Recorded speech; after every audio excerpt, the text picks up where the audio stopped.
Bonjour, c'est Gilles du site boursicoté.com. Voici l'analyse technique matières premières pour cette séance du mercredi 28 août 2013. Nous commençons cette analyse par l'or. Donc l'or qui est en train de valider ici sur cette dynamique court terme une cassure de la résistance moyen-long terme que je vous ai déjà décrite à maintes reprises lors des précédentes analyses. Donc ici nous avons une cassure qui est en train de se faire. Alors vu l'amplitude et l'horizon trading de cette résistance, la cassure est en cours, on ne peut pas réellement la valider, on est encore dans ce que l'on peut appeler l'épaisseur du trait. Il faudrait vraiment un regain de volatilité pour réellement confirmer ici la cassure de cette résistance baissière. Quoi qu'il en soit, la menace est réellement intacte.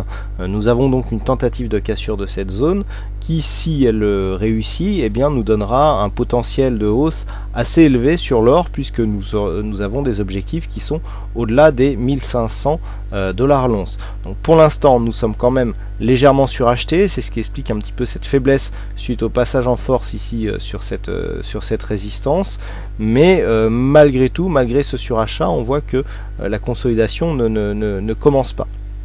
Donc il faut vraiment surveiller ici cette zone d'évolution qui, en cas de cassure, je le rappelle, pourrait nous donner des objectifs assez intéressants.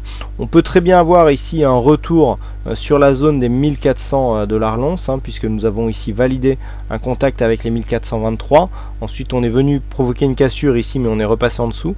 Donc là une consolidation technique est tout à fait envisageable. Et c'est après cette configuration déjà qui nous montrera si la zone ici des 1400 dollars l'once tient en direction qui était précédemment résistante, donc si elle tient comme un support. Et sur cette zone donc, des 1400 qui plus est une zone psychologique, et bien si la cassure ici prend de l'ampleur, on pourrait effectivement valider un mouvement moyen terme relativement intéressant. Donc en attente ici de la confirmation de cette cassure sur le métal jaune.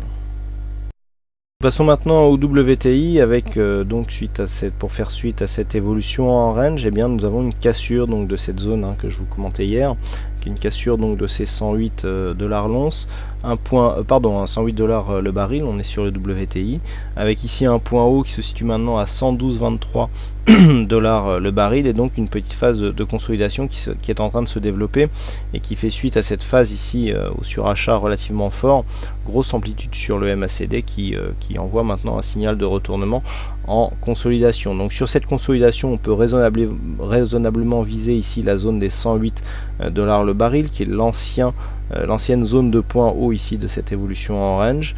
Et du point de vue des retracements de Fibonacci, donc sur cette tendance directe, eh bien nous avons donc plusieurs retracements.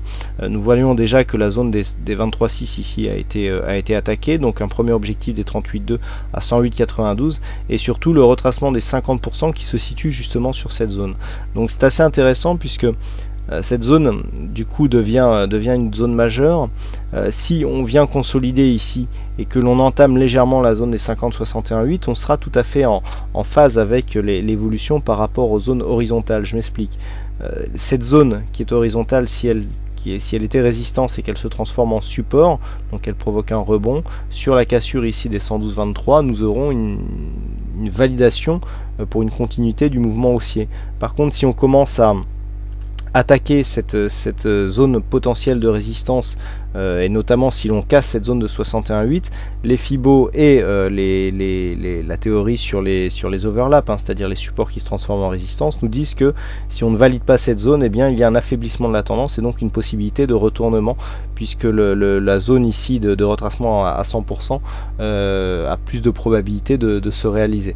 Donc là c'est vraiment sur une continuité du mouvement baissier, cette zone qu'il faudra surveiller à 108 dollars le baril. Tant qu'on reste au-dessus de cette zone, on est potentiellement dans une continuité du mouvement haussier. Et enfin sur le Brent, nous avions, je vous le rappelle, un objectif haussier qui a été atteint très facilement au regard de cette évolution ici, Nous avions donc cette phase ici de hausse avec une phase de consolidation, et en traçant les extensions, eh bien, nous avions un objectif à 112,46, bon, qui a été atteint assez facilement, mais bon, c'est assez intéressant, une fois n'est pas coutume, mais c'est là qu'on peut voir quand même la pertinence des retracements de Fibonacci. J'avais laissé ici cette zone de 261,8 qui elle a une probabilité d'atteinte beaucoup plus faible. Par contre, ce qui est intéressant, c'est que cette zone a été cassée. On est venu marquer un nouveau point haut, donc point haut significatif sur le Brent qui se situe maintenant à 117,33$ le baril. Et puis regardez la phase de consolidation ici, avec cette zone de surachat et ce retournement du MACD, nous a amené directement ici sur la zone des 261,8. Donc cette zone qui n'a pas réellement constitué un objectif, mais qui du coup a donné un objectif de consolidation sur cette phase. Donc après avoir marqué phase d'exagération, on était quand même en surachat et les cours sont revenus pour l'instant juste sur cette zone. Donc si on trace ici les Fibos sur la tendance globale, nous obtenons voilà un 23,6 donc qui se trouve légèrement au-dessus. Donc pour l'instant on ne peut pas réellement valider une vraie cassure, puisque suite au franchissement ici on est tout de suite remonté, il n'y a pas eu une accélération. Donc pour l'instant on reste ici dans une petite zone de perte de dynamique, mais sans réellement signal de consolidation, même si ici il semblerait que la consolidation pourrait arriver. Si nous avons une cassure donc de cette zone ici à 114,80$ le baril, et bien nous avons un objectif à 114, un chiffre rond ici sur un retracement, une fois n'est pas coutume, il est bon de le signaler. Donc objectif à 114$ le baril sur une phase de consolidation. En attendant, donc tant qu'on ne casse pas ici ces zones, à savoir que la zone d'invalidation du mouvement haussier se situe à 112$ le baril, eh bien on attend une poursuite du mouvement qui a l'air réellement très dynamique et qui pourrait nous faire dépasser ici cette nouvelle zone de poids haut qui se situe à 117,33 en direction des 120$ le baril. Voilà ce que nous pouvons dire sur cette analyse technique des principales matières premières. Il ne me reste plus qu'à vous souhaiter à toutes et à tous une bonne soirée, bonne chance dans vos prochains trades, et on se retrouve donc dès demain pour d'autres analyses techniques en vidéo. Bonsoir à tous.